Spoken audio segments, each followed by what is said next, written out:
మహబూబాబాద్ జిల్లా కేంద్రంలో దసరా వేడుకలు మిన్నెంటాయి. జై భవానీ ఉత్సవ కమిటీ మల్లం బజార్ ముత్యాలమ్మ గుడి వారు అన్నగుండం ఏర్పాటు చేశారు.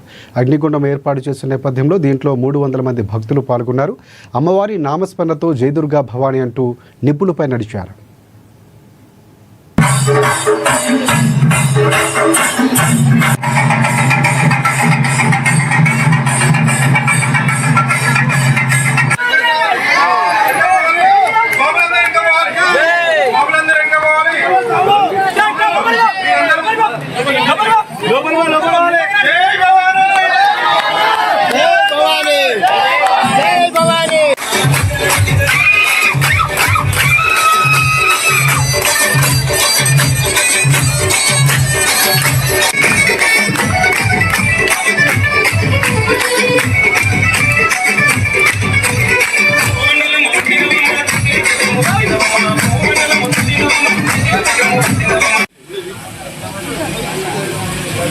जय भवानी जय भवानी जय भवानी।